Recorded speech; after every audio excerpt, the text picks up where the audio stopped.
Welcome back to another episode of the Snap Count. I'm Emilio Calderon, and I'm joined by a man who is rumored to have been backstage at AEW Full Gear, supporting his friends, the Costco guys. That, of course, is Caleb Catlin. Did you watch any of this for the record? No, I saw shout out to TikTok because they'll make a music video in like record time. So I basically saw the Rizzler Big Justice. I basically saw that match, and I was like, hold on, this I shit have coming zero serious? clue. I have no other idea what is going on in AEW. I have no idea what happened at this pay per view other than this, to be completely honest with you. Okay, so I mean, just doing a rough scan of what happened. There's only like two things that matter, and one of them I do think was the QT Marshall match. Otherwise, I mean, you got the main event. They're basically operating the Yeah, I way have no idea what the main event picture in AEW is for men or women. So they're operating at like WCW type of messiness, like 99 type of era where it's like there's some good stuff here, but then it's like I don't know. I stopped watching, to be honest. I'm mostly paying attention via like Twitter, whatever hops on the timeline and whatever comes on the TikTok algo. I'll say this: CM Punk isn't always right, but he's never wrong. Apparently, No. apparently.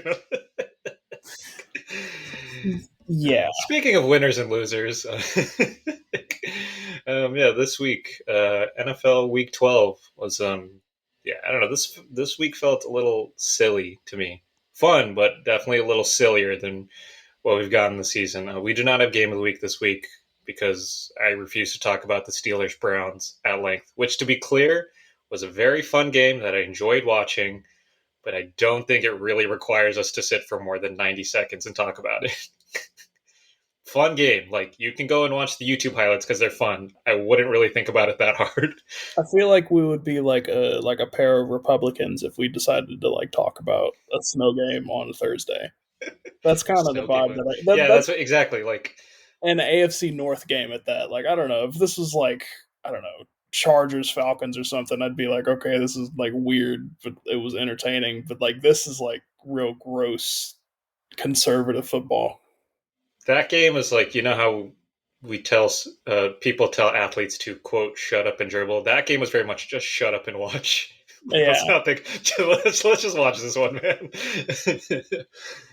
All right. But yeah, this week's winners and losers. I'd like to start because I think everyone and their mothers and grandmothers like has this guy I'm talking about, of course, Eagles running back Saquon Barkley, who, Yeah. woo, man. Let's just get the numbers out of the way. 26 rushes for 255 yards, two touchdowns, four catches for 47 yards. This is from Pro Football Reference. He's the sixth player in NFL history to have multiple 70-plus yard rushing touchdowns in the same game. And he also set the Eagles franchise record for single game rushing yards. There's no way you would guess this, but this is a funny question with funny answers. Who do you, only two other guys have had multiple 70-plus rushing yard touchdowns in the same game this century so far? Who do you think they would be? Like, they're not who you think they would be at all. Okay, this concerns me a little bit because I was going to think They like, they are good. They're not totally random. They were great running backs, but based on the explosiveness of this, like you would not guess who they were. um, go ahead and give it to me. I was thinking like Sean Alexander. That's a good get. Okay, one of them did play in the NFC in the NFC West. David Johnson. Mm-mm. I'm trying to think of like explosiveness because That's what I mean. that requires like a lot. Like because my It's thoughts it's were a like deep bag. LaShawn McCoy type of deal. Mm-mm. Yeah, see, that's who I would have thought he would be up there, but he's not. One guy played in the NFC West, and another guy played in the AFC South. Ew. And it's not Chris Johnson. Not And the Chris- other one's not Chris Johnson, right? Yeah, that's what I'm saying. what the fuck am All I right, I'll just supposed give to it to you because guess no, for? Like now I'm great. thinking like DeMarco Murray type of deal, but he was washed by the time he got to Tennessee. So Then like we I have don't know. Tennessee. Good. That also would have been a good guess. Yeah. All right. I don't know. The Give it to me. The first one is Frank Gore. What the fuck? And I think '07. I didn't write down. I think in 2007 or 2008. And the other one is Maurice Jones-Drew, which isn't Ooh, like crazy, but no, that makes sense not who actually. you would have expected to be up there. No, because they didn't have any quarterbacks in Jacksonville for like 80 Yeah, years. so So like that makes a ton MGD of makes a sense. little sense. The Frank Gore one is hilarious to He's me been in the because NFL for like 87 years. I don't know. Like I probably could have guessed that if I thought long enough. for what it's worth, you mentioned DeMarco Murray, very niche step, but Saquon also set the record for most rushing yards in a game against the Rams. The previous record was actually DeMarco Murray in 2011. So That makes sense. good pull there. But yeah, this game's nuts. Yeah, no, that the thing is at the beginning of the year I was worried about Saquon's legs. I think reasonably so. I remember, yeah. I was heavily optimistic, and you were not heavy. You were cautiously pessimistic. Like you knew he would be good, but you weren't sure to the extent. It's Yeah. just like the track record. I mean, given the fact that they've got the receiving targets that they have, and Hmm. given the fact that he has the leg issues, I was a little worried that he would miss like some pretty key games. But he's just been like, I don't know. The thing The is with same thing running that back, happened with Christian McCaffrey in San Francisco last year is happening with Saquon this year in Philadelphia. That's a fair thing that nobody could have guessed, really. Yeah. yeah. Which I mean, in fairness, like now McCaffrey is dealing with the knee issues this year, which I'll This get year, to at a yes. later point, but. Hmm. Yeah, man. I mean, something about the running backs turning back the clock this year. Something about running backs just like way overperforming the standard that they usually get held to. I mean, Tony Pollard in the Titans game. We're talking, Bucky Irving, which I did have as like a minor winner, not something I was going to dive into, but Bucky Hmm. Irving having He did. a Yeah, he did stellar have a really rookie great year. game. We're I don't know. I'm surprised by the track record that has been established and how guys like Saquon are subverting it. Yeah, the reason I wanted to bring him up too is aside from historic performance, it was a lot of fun to watch this. I got to watch this at dinner with my girlfriend's family, so this was a lot of fun.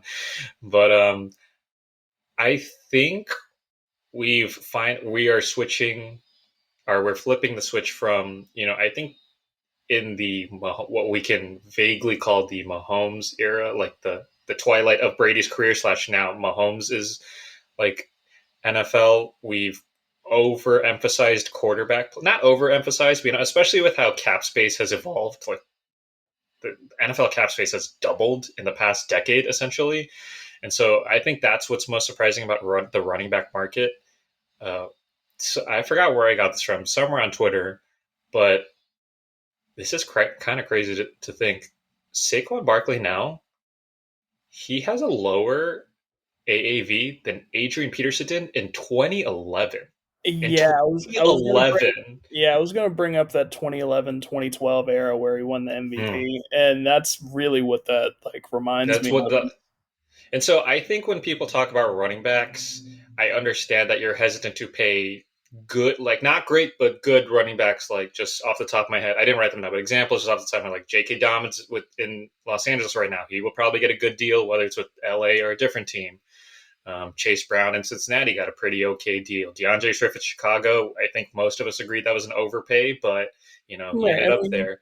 right. Versus, You think about guys that are like good, but you feel like because you pick them up out of thin air, you think you could replicate that elsewhere. Somebody like mm, Kyron Williams, who was pretty good this game, but you feel like you could pick somebody up like that in the draft if you spend like a round three, yeah. round four type of deal.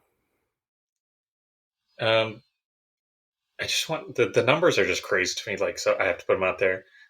So Adrian Peterson, when he signed his second contract, because that's the big controversy with running backs in the NFL right now, is when they after their rookie deals. So Peterson's contract he signed in 2011 was for 6 years and 86.3 million. So that's a 14.4 AAV. But I think bigger picture thing too is like other than reacting to that number is what he hit against the cap, which is that 14.4 counting for 12% of Minnesota's $120 million cap. Again, this is in 2011 versus Saquon today. Again, the cap has doubled since then, counting only 5% of the Eagles' 255 million. And so I think what we will see. I don't know if it'll happen immediately next year because these guys just signed deals. There aren't a lot of elite running backs off the top of my head that need a deal. I think it was the guys this year. So you have Saquon, and then this year you had Derrick Henry and Josh Jacobs, who Derrick Henry signed a 2-year for $16 million contract, which is insane to think about. And then Josh Jacobs was 4 years for $48 million. I think we can comfortably say now that the running back market overcorrected, and at least when you look at the top of the market, that these guys are the exception and not the norm. So they should be getting paid like it. I don't know why I ended up on these two guys, but there's great examples for this. Gabe Davis obviously moved from Buffalo to Jacksonville this offseason. He makes $13 million a year, man. Like, no offense to Gabe Davis, you know what I mean? But comparing him to Saquon, Derrick Henry, and Josh Jacobs, Yeah. that is objectively insane. Like, I don't care how you feel about running backs or the general market. Like, objectively, like, even focusing in a vacuum on Saquon Barkley, like, that is not right. My other example was Bears tight end Cole Kmet, who I actually really like too, but him similarly, his rookie extension, he got $50 million over 4 years. That's $12.5 million a year. Like, I don't know, the NFL, like, I think especially armchair GMism has we've definitely poisoned our brains a bit when it comes to running backs, and I think it'll be interesting to see what happens in this next draft. Like, the running back crop isn't great, but you obviously have Ashton Jeanty, who's going to go in the first round for sure. Mm. How high do you project that to go? I think just because they're teams with much bigger needs, he won't go in the top 5. I can see him going. I forget the order off the top of my head, but in this mix of 8 to 13, 14, you've got like Cleveland, you got the Cowboys. The Cowboys are the most obvious one. I will say the Cowboys are the most obvious one. They need a running back, but also I don't trust them to develop a running back. Yeah. Yeah, I can see him going. I can see him going, like, if a team is desperate or just really loves it enough, like, I can see him going like 5 or 6. I don't know who's there right now off the top of my head, but I mean, Bijan went in the He's top not 10, way did to he go. not? Well, let's not think about what the Falcons Let's are. not think about it. Actually, that's a bad example. Let's not forget That's not a good on example. Kyle Pitts. Like, God. Jameer Gibbs went 15th. He went in the middle of That's, the first round to the Lions, but obviously that was a good pick. It yeah, also, I but mean, is also circumstantial to what the Lions already had. yeah, and I mean that just makes sense with like I don't know. That sounds like the ballpark in which I'd pick a running back anyway. Where it's like, yeah, I Yeah, didn't get one of the premier quarterbacks, didn't get a premier edge. Let's get it on an elite running back, perhaps. I think also what this year has showed us too, that like it's not running backs' fault that they end up on these bad teams. I saw a funny stat that was you know Henry, Jacobs, and Saquon left the Titans, the Raiders, and the Giants, and all three of those teams are awful right now. Keeping in mind those teams also employed Will Levis, Gardner Minshew, and Daniel Jones at quarterback, and so there's more nuance than that, and so I think both things can be true. The Giants are just a funny example because they've handled so much on their roster so Why poorly. wouldn't you extend Daniel Jones, man? Why wouldn't you do that? Why wouldn't I It's pick him over Saquon? and it's more that, like, why didn't they just re-sign Saquon? Whereas it's like, well, they wouldn't have been good still. And Hmm. also, the bigger problem is giving Jones that contract precluded you from giving Saquon his contract. Hmm. So And especially considering they got a middle of the road quarterback as a backup anyway. yeah, um, running backs. I don't know if all the running backs will get money next year, but some of them will in the next 3 years. So shout out to Saquon Barkley for showing us that running backs do in fact matter just a little bit more still in 2024. Now you've got me thinking like how much James Conner will pick up on the open market.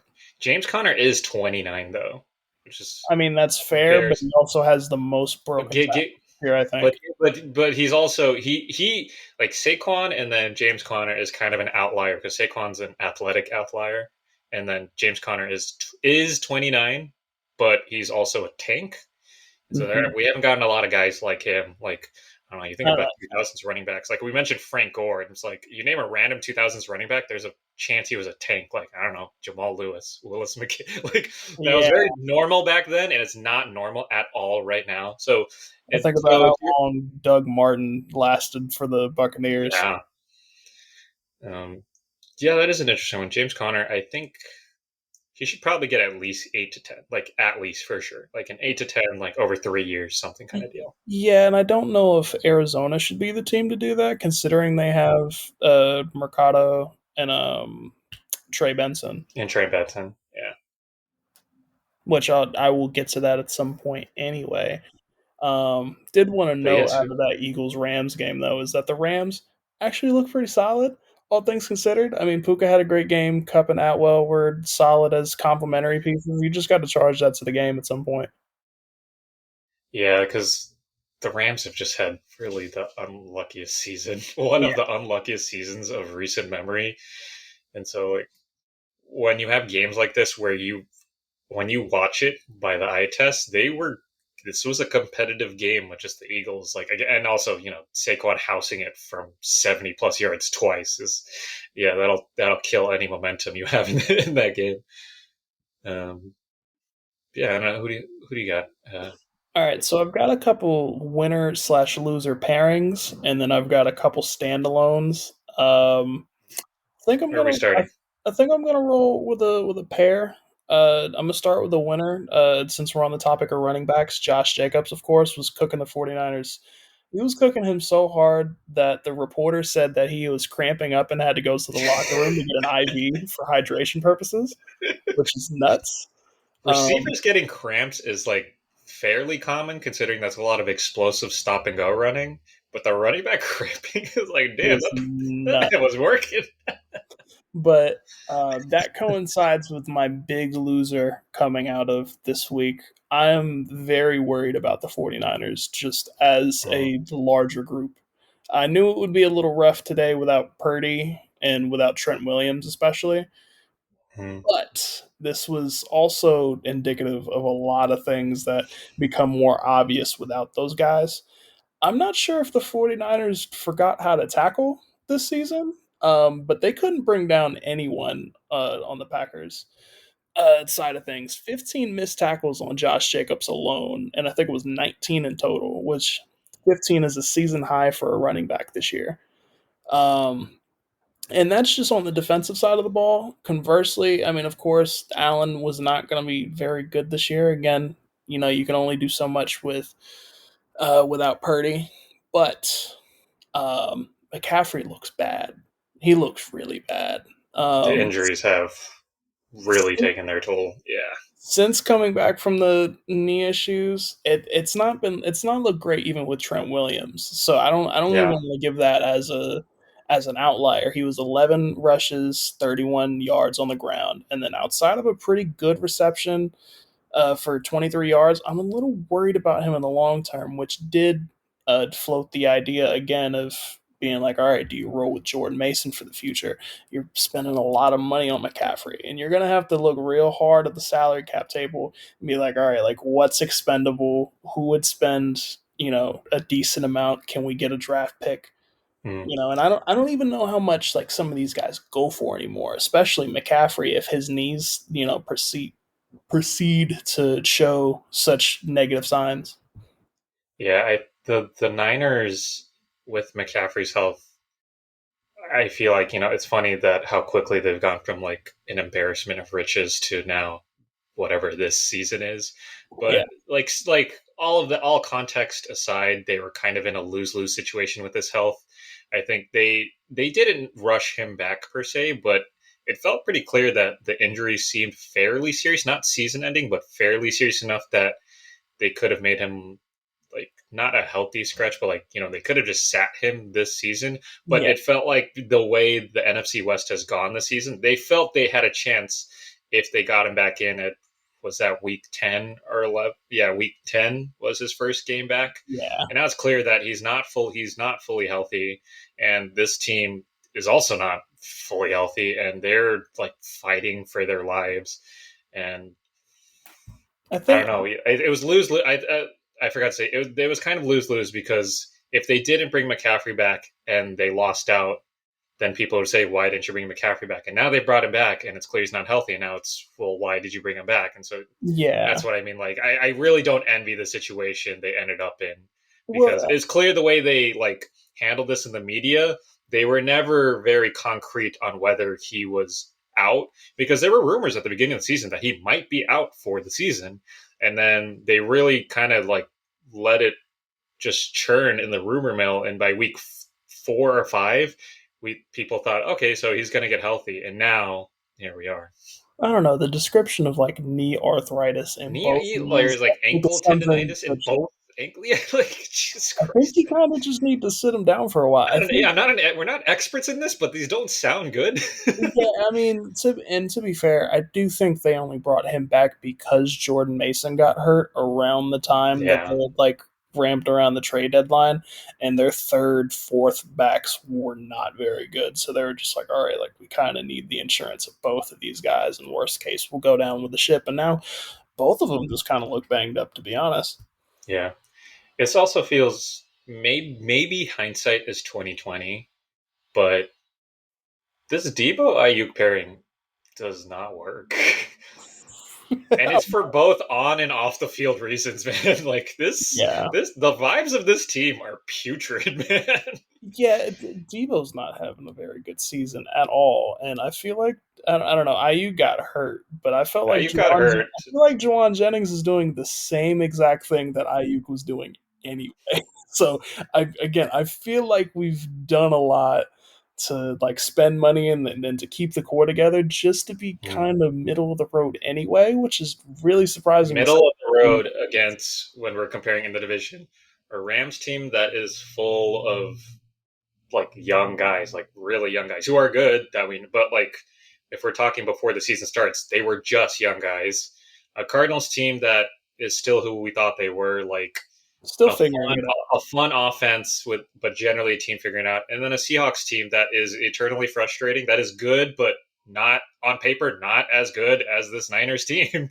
Yeah. So, yeah, they've really it's I never thought I don't feel bad for the Niners, but it is like Well, objectively a shame that they're kind of lighting the season on fire in what is Brock Purdy's last rookie year, yeah. rookie I mean, contract year.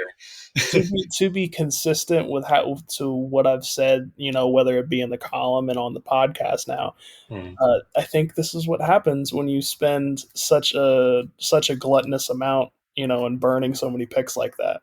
I feel like they Yeah, were assembling this team like Frankenstein rather than building it, and I think yeah, this is kind of the results of that. yeah, and nobody complains about. I mean, people did it at the time, but with maybe it's also a hindsight thing. Nobody really complained about the Rams doing it in 2021, mostly because it felt like a very clear, like, if this doesn't work out, then well, oh well. But it felt like I don't know. I think most people felt like the moves they made were like, oh yeah, this makes perfect sense. Like we're pretty sure you guys are going to do it. Versus the Niners doing it felt like I don't know. It felt like they were just being like kind of frugal with their money and with Like not their, frugal, but I kind of get what you're saying. They're kind of like it's like hoarding almost. yeah. Yeah, It, I don't know. This is the kind of results. In fairness, to go back to that Rams team, I looked at it and I was like, they're spending a lot of fucking money. Like, yeah. But you know what I mean? Like getting OBJ at that point in his career, yeah, getting Von Miller on that rental basically. Like and yeah, it worked out. Again, hindsight's 2020. You never know. Kyle Shanahan, that's funny. Assuming you're done with the. yeah, yeah. Uh, speaking of head coaching controversy, I'm gonna go with my first loser. I'm going with both New York football teams. I'll Okay, start with the so Giants side because it's I had the relatively easy. I had the Giants as You have well. the Giants. My Okay. I just had one glaring question: is Brian Dable Yes, trying to lose on purpose? I like Because Brian Dable, but Jesus Christ, he's I feel like he's doing this on purpose. Because what are you starting Tommy DeVito for when you signed Drew Lock for this exact type of insurance? and I quote from Malik Neighbors: "It ain't the quarterback, Same outcome when we had DJ at quarterback. He said, Malik "Damn, Neighbors. it's I will say Rodgers playing." it is hilarious that Malik Neighbors is a rookie and he's already got the outspoken, unhappy WR1 bit down. Like he's got it locked, man. He's a real pro.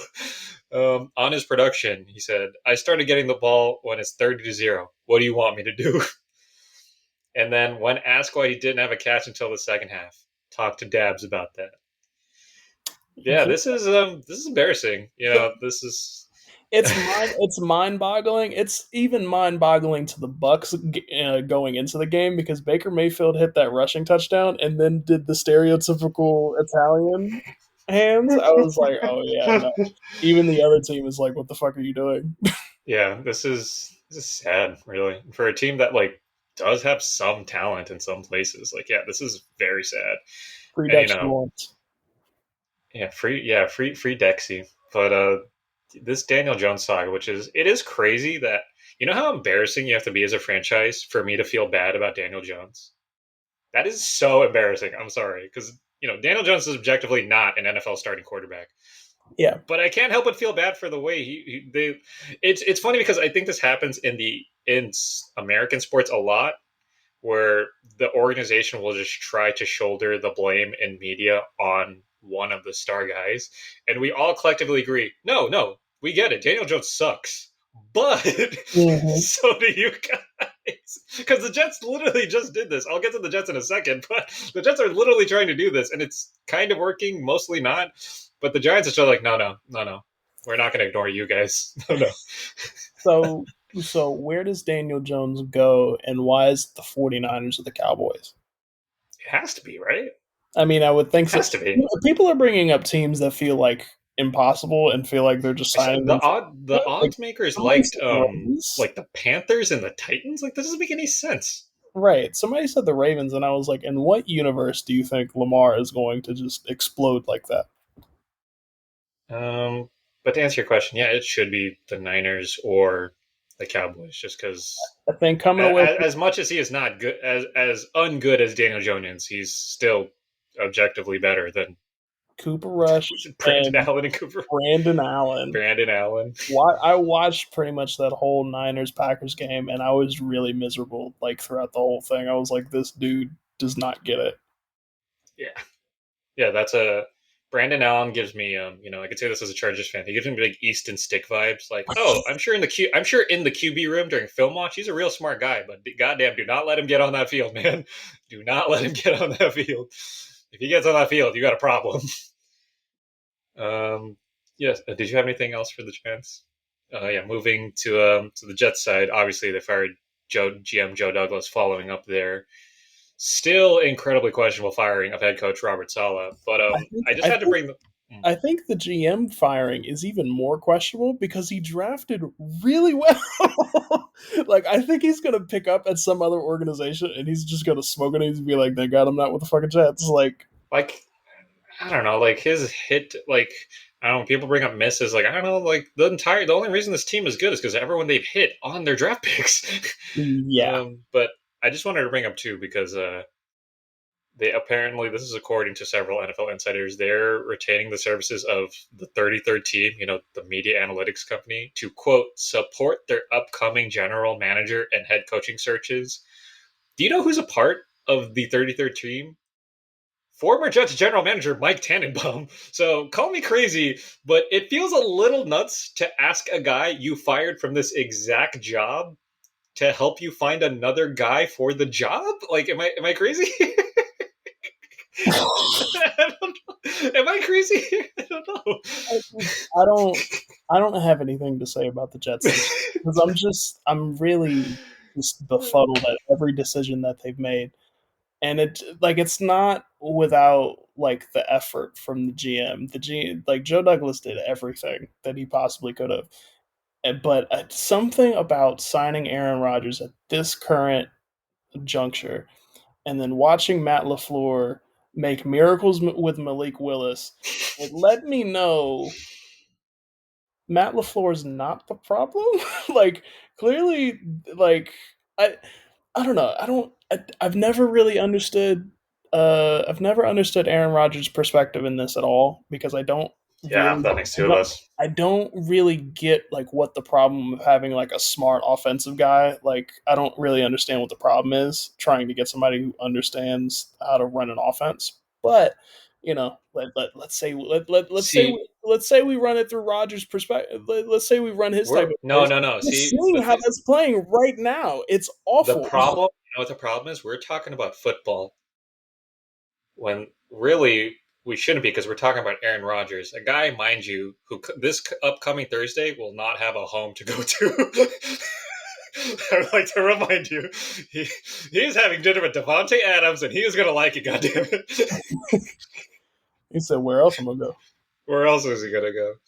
You said I, you said he's last year Tampa Bay Brady. That's crazy. yeah, but At you least know, Brady was good at like all the jokes we get off of Tom Brady, like the dude's a winner, man. What can you Aaron say? Rodgers is What like can you say? Aaron Rodgers has like the exact opposite vibes of him, where it's like he wants to have like the Brady sort of like But gusto, he's to not it, like but he the. has awful vibes. But it's not like Rogers, like relative to the NFL, outside of like anyone with like a criminal history, is probably like the dirt worst person in the league. But he's not the total worst person ever because, like, as far as we know, he has a great relationship with Jordan Love. So just like, so what? Yeah, the Matt LaFleur stuff just makes me feel like, what was the problem? Yeah, real mind. Like, I'm looking forward to the book or biography or something that comes out in the future because I need to hear what created this rift that was so bad that he's like, I'm leaving Green Bay, the only team I played for was it like 14, 15. Like, Yeah, Jesus, dude. I think, and this is gonna make me sad because I see light at the end of the tunnel for this team, and they're not gonna bite on it. I think the Mm. Raiders are gonna get him, and I in think the funniest way possible. That would be And I, so th- awesome. and I think he's going to ask for Devonte Adams again. Okay, okay. I think he's going to be Well, like, what you guys trade him for? That's a good receiver. I don't know why you didn't keep him for Gardner Minshew. Well, I want him. you know when it comes to all the other 31 teams in the NFL, that's like fantasyland stuff, and like we need to get back to football. But when it comes to the Jets and or Aaron Rodgers, like who cares? Who cares? Make it happen, man. It's just here for my entertainment because it's not here for football, apparently. I feel bad for Um, Antonio Pierce because he doesn't deserve this. I feel bad for Jacoby Myers who really doesn't deserve I this. just became important at work, and it is ruining my life. And I really feel bad for Max Crosby because apparently, like, it's been confirmed that the Lions were like willing to give up a treasure trove of picks to get Max Crosby, Mm, which is mm, horrifying to think about. mm. So we can talk about football at least a little with the Jets. I guess. Do we they're have also just to? well, no, it's not. They're just. It's annoying how lucky these guys are because they've got so many options for a head coach next year. We haven't mentioned it, but Aaron Glenn just makes the most sense given You former know, Jets great you and I both know who they're going to hire. They're going to hire Rex Ryan. Mike Tannenbaum is going to suggest Rex. They're going to But like hire. seriously, I mean, you I got mean, Rex Ryan Glenn. already has the rapport with Woody Johnson. Like, it makes sense. God, so bad. It makes sense. Um, but seriously, I mean, you got Glenn. We've mentioned Vrabel and Johnson just because those two guys you have to mention them with every head coaching availability. But Mm-hmm. I'm gonna speak some. This is real evil shit. Evil for everyone involved. No one wins in this situation. Kyle Shanahan may be available. He may be available. I'm just putting it out there. So also heard rumors that Brian Flores is like a heavy favorite with, Oh God, in New York. Oh, that's gross. which Ooh. feels like a this feels like career sabotage if Brian Flores were to Yeah. take that gig. Ooh. Like, not only I do you like when we love Brian Flores, obviously, but he's definitely like a. You cannot just make him the head coach anywhere. yeah. Oh man, putting him in the Well, Jets. you tack on the added fact of the active presence of NFL racism, and then you take on to the fact that the Jets are awful in any form of culture. I just, I don't know. It's almost exactly like the Cowboys, just in New York instead. You've got country excess, and now you've got New Yorker excess, New and Yorker excess. I hate both of them equally. All right. We can stop talking about the city of New York now. Who you got? I Who guess you got that next? I guess that leaves me. You know what? I'm gonna go ahead and knock out the pair of winners and losers that I have assigned with one another. Winner, Leonard Williams was phenomenal against Arizona. Oh man, let me just see. I had them next. I had the Seattle defense, Yeah, the entire uh, Seattle defense as my winner because, Leonard Williams oh in man, particular went nuts. 6 tackles, three of them were for loss, 2.5 sacks, two and and a a pass. half, Yeah, and a pass nine nine press nine pressures on 32 rushes. that, mind you, and I'll get to that in a second, but I was expecting a stronger pass attack from the Cardinals, which was okay. I mean, a strong game from Trey McBride. What can you expect? That boy, Yeah, Trey nice. McBride had a great game. They Kyler, couldn't he they couldn't get he anything went off against. 24 for 37, 285, no touchdowns, one interception. So yeah, they kept him out. They kept him out of the red zone and the end zone. Yeah, Yeah, this was real. they also couldn't run the ball for shit, which which I did forecast this as my game of the week, but I had it with the caveat that this would mostly be a battle of the pass game versus their secondary. But really, it was just the interior that was devouring the Cardinals all day long because Benson, DeMarcado, Murray, and Connor only combined for 50 yards in total on the ground. I had them as 49 on 14 rushes, and 14 of those came on a single Demarcado run. like, Yeah. So usually you pick out a lot of edge rushers that does this job where it's like, oh man, they're getting around the two tackles and they're getting the pressures on them. no, dude, Really, a lot of it was just coming off of that this entire defense was awesome this game. which Last week I mentioned Ernest Jones, but yeah, this week Leonard Williams. But like Byron Murphy has been great all year, but Leonard Williams this week, whew, and and I was on a mission. I'm thinking Arizona just needs to, they might need to tighten up on the interior O line, which does give me sign Trey Smith from the Chiefs, a lot of money type vibes, but yeah, yeah, no, Seattle had a fucking ball, and watching it, I was really depressed because I was the really Kobe Bryant expecting. 6 picks was insane. Yeah, Devon like great run back on the pick, but Devon Weatherspoon on that play, like yeah, getting up in Kyler Murray's face, like 99 out of 100 quarterbacks like don't make that play, but he like is on Murray the entire time and really forces him into that throw. Like, yeah, that defense, beautiful stuff. I'm curious how because they were in Seattle that time. I wonder how Arizona adjusts 2 weeks from Yeah, now. because they do have a return game, and that'll be big for the division. That's I had a good stat just since we're talking about this game. The Cardinals this season, they are 5-1 when James Conner has 100 plus scrimmage yards, Hmm. and after this week, they've now fallen to 1-4 when he does not. So Yes, yeah, neutralizing him has been huge. I mean, I think he rushed for like 5 times and it was like 8 yards in total, and it was yeah. awful. Mm. All No, right. Well, oh, yeah, did you was want me that to your yeah, that was my yeah winner and then loser combination. I don't know yeah? if Who do you got? I could follow up with finally a actually you got all my losers because we talked about the Giants. So I guess that leaves my last couple of winners. Yeah, sure. Who we got? I'll roll with a couple of highly touted quarterbacks. I'll run with this one first. Bryce Young looked like a guy you spend a number one pick on. Oh ho ho! I have to Um, interject because he was my last. I put sort of loser, but really a winner because dude, he looked awesome in this game. I yeah, watched every dropback on this, and his placement he was looks dude. phenomenal. He's different. It Like is not like I'm not just like he's different right now. like right. I mean, this was one of the best performances by any quarterback this which entire season. Like this which was nuts. feels crazy to say about somebody who shrunk so bad so much last The year. first month of the season, yeah, we were both like out. Like I think everyone was out on him. He Which looked I so mean, bad. But with before better receivers, the Panthers win this game.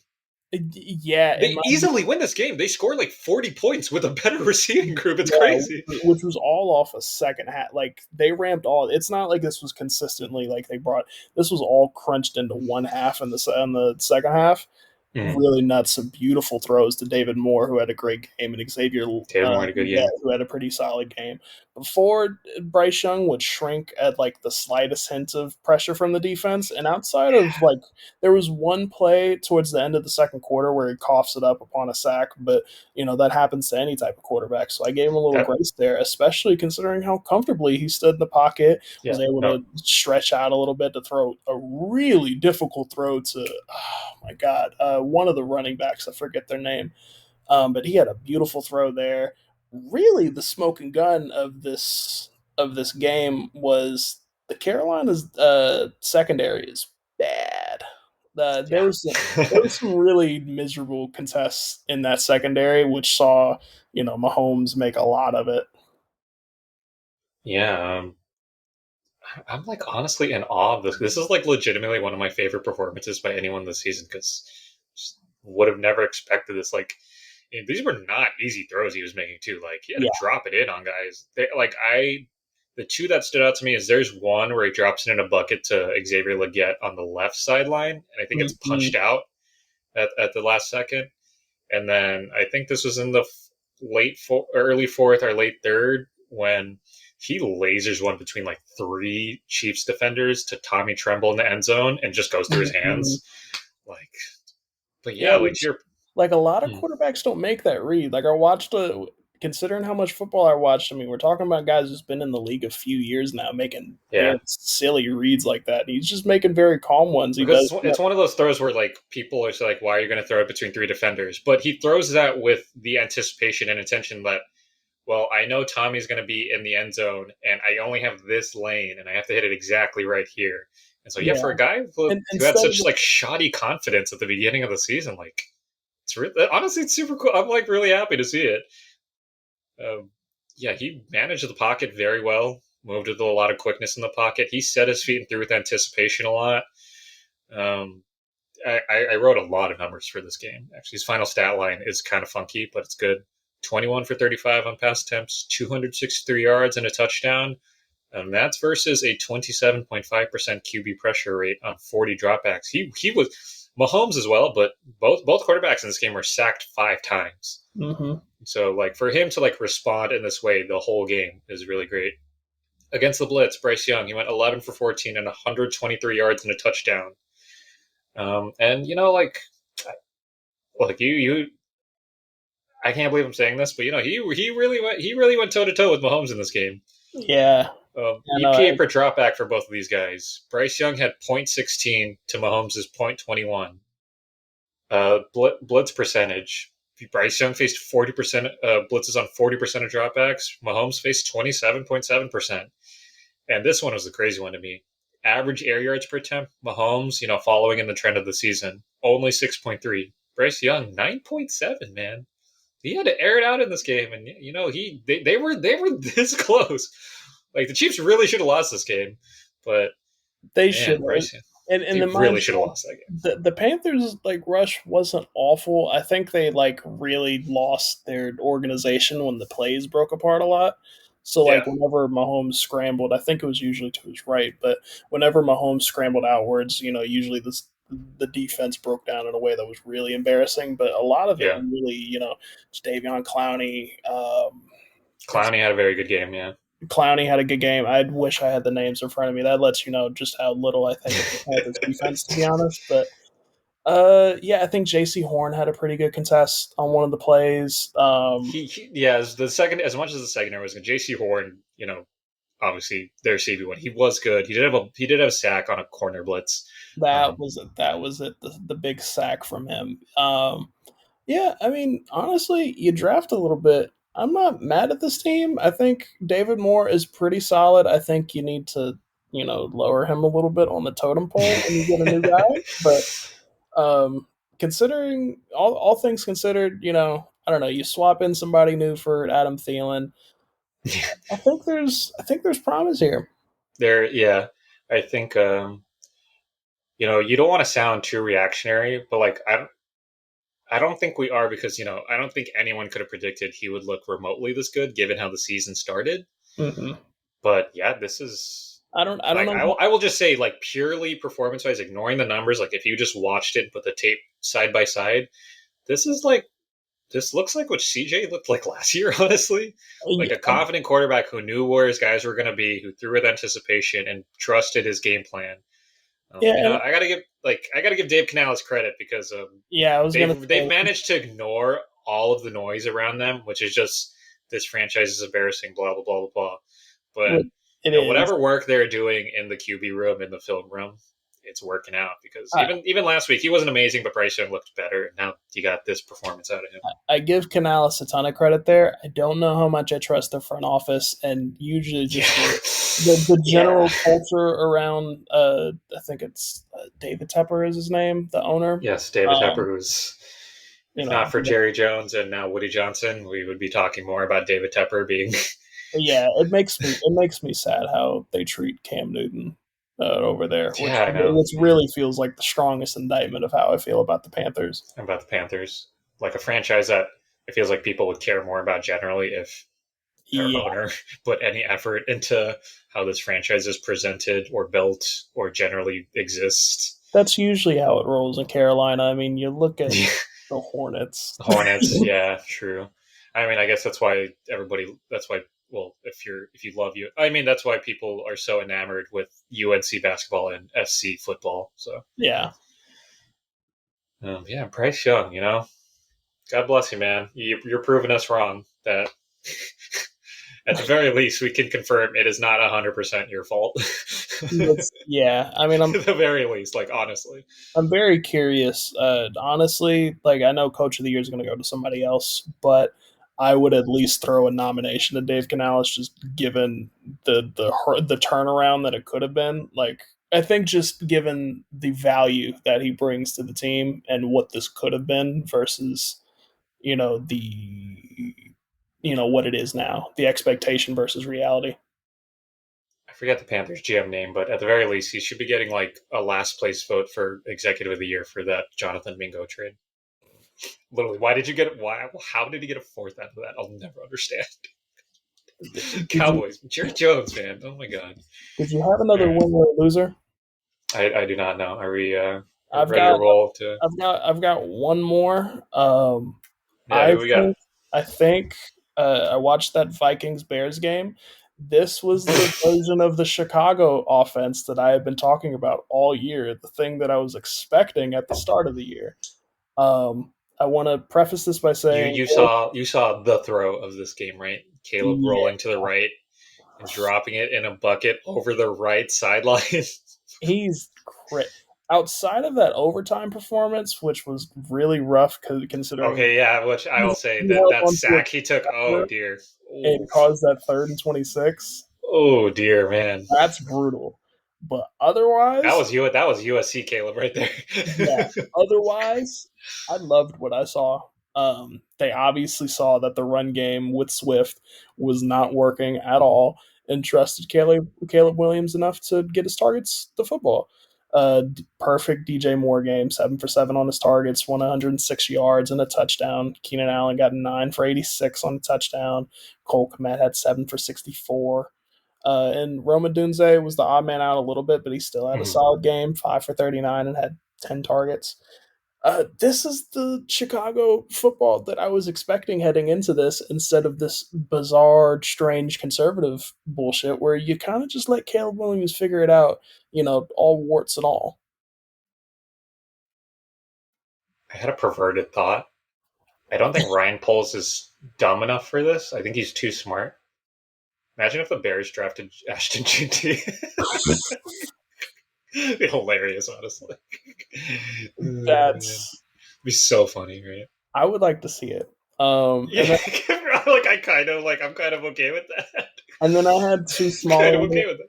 I had two smaller winners that didn't Yeah. leave a lot of thoughts from me, but Mm. Bucky Irving, 12 for 87 yards, 7 yards, 7.2 yards average and touchdown, and then Jordan Addison that game, 8 for 9, Mm-hmm. 162 yards and touchdown. Those boys were cooking, man. Do you see what I love what Justin Jefferson said.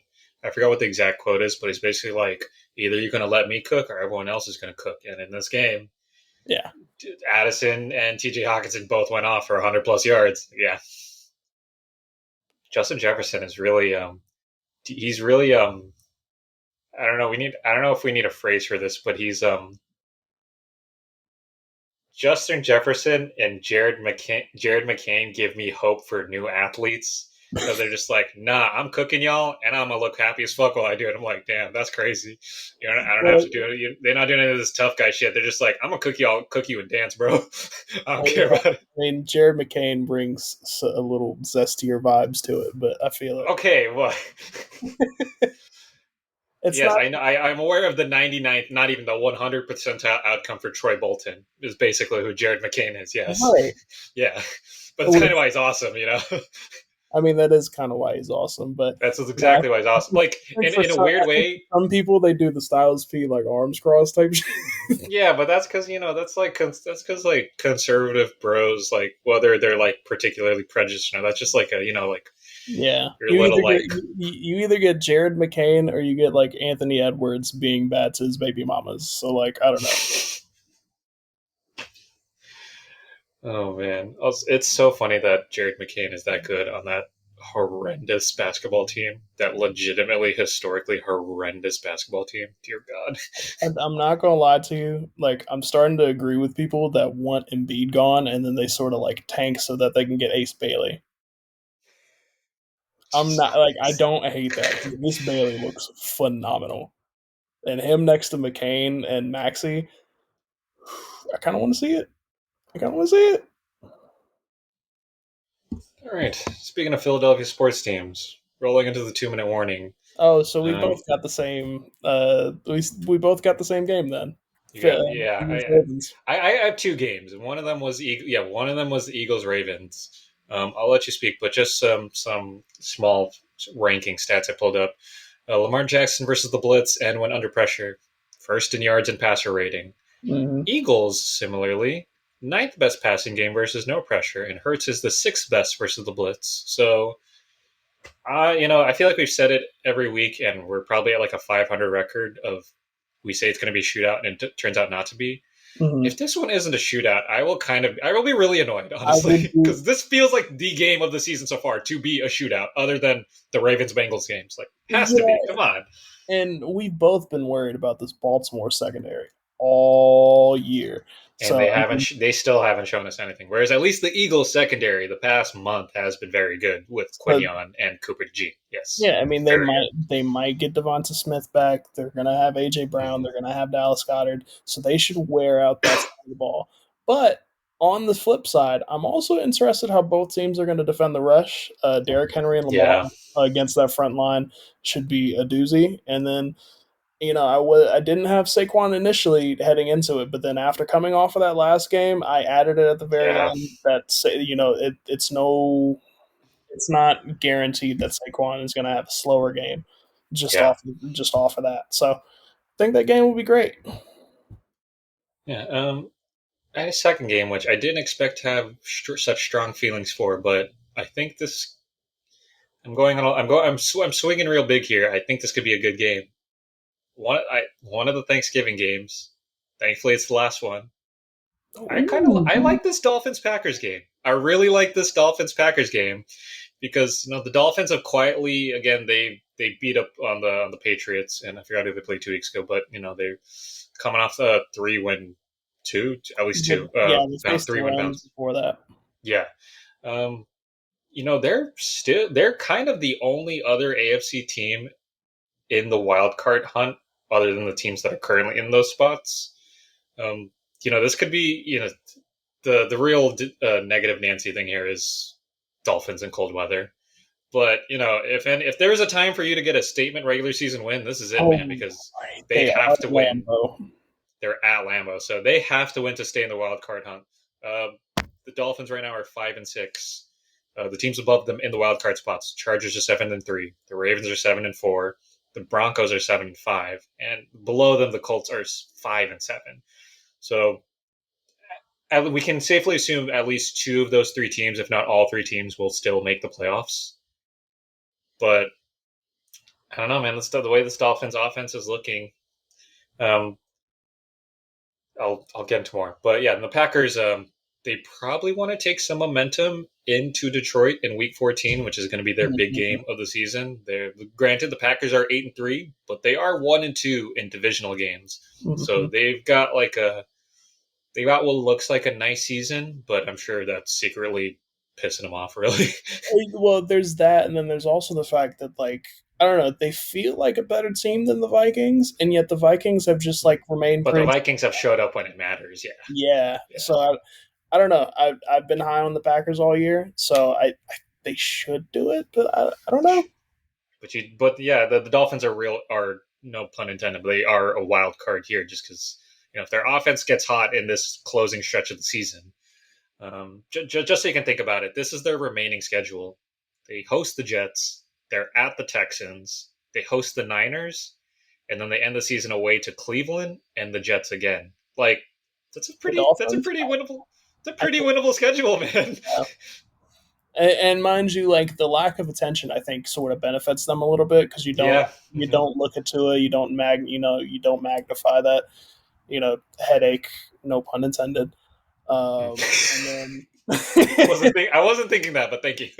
and yeah, I mean, I'm just curious. Again, you've got to factor in the cold weather because they're always weird in December. Yeah, So these you never guys. know, but I do think there's potential for them to But stay their season is, under Mike McDaniel's, their problem is they've started seasons hot and they've and if ended cold. And and so if we've got the opposite. Granted, is because of the Tua injury, but they started the season really poorly, and yeah, now they're on the bump. So if Indianapolis is below them, then I wouldn't worry about it because they're then still yeah, starting Anthony Richardson. That was too obvious for me to put as a loser, but he was another obvious loser. I think he was thank an you. 11 for 28. It's he needs to go. I wanted to like him a lot more than I did, but it's over. He should be your Um, Raiders quarterback. Fuck it. oh god. Yeah, this game I think will be a big test for the Dolphins defense.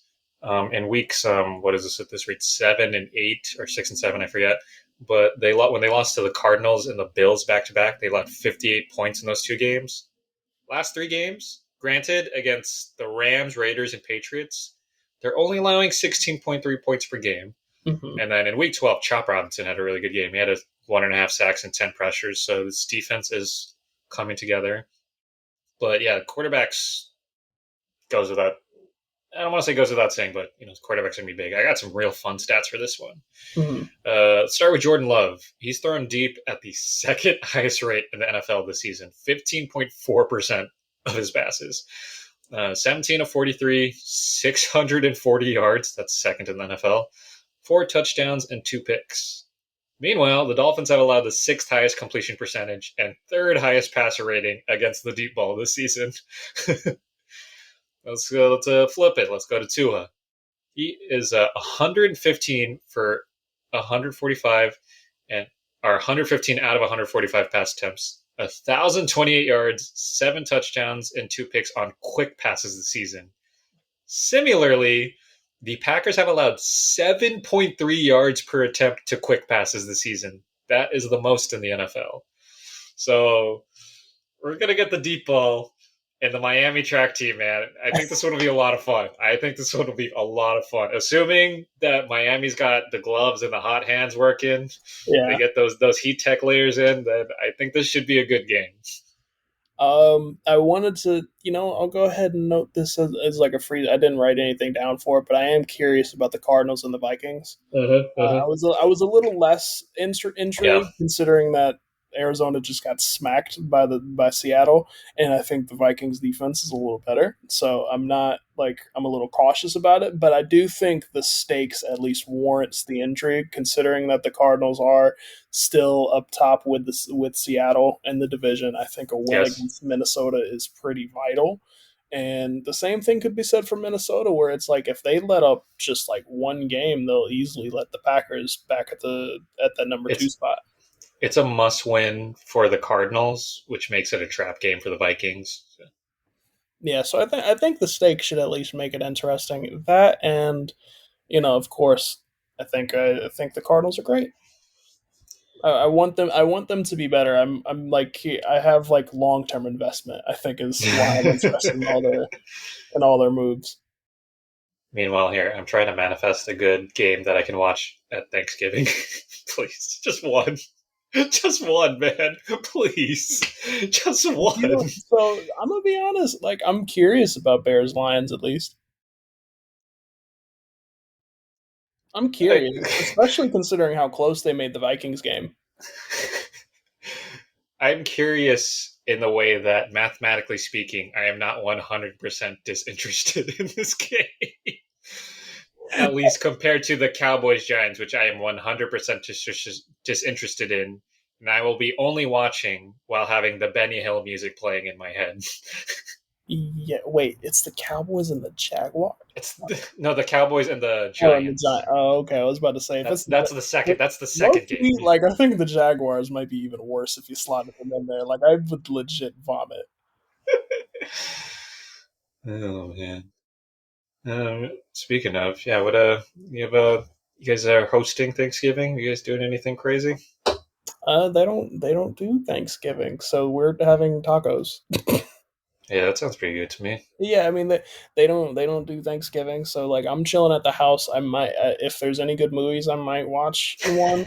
Um, and then yeah, I'll end up coming home to tacos, and then I'm working at least the first part of that day. So I I'll be working like 4 hours that day, and then I've got 4 hours that I could take off another day, which I'll be doing on Saturday, and then I'm off on Friday. Usually Thursday's my off day, but I was not gonna You don't look want to go back, yeah. well, yeah, Just that take the long weekend. Yeah. not even like the long, just like less work on Saturday because I'd be working Oh, from okay. Saturday, Sunday, but instead of working all 8 hours, I'd be working. I'd be off on Friday instead of Thursday, and then I'd work 4 hours on Saturday, and then I just work like normal on Sunday, and then boom, Monday I'm off again,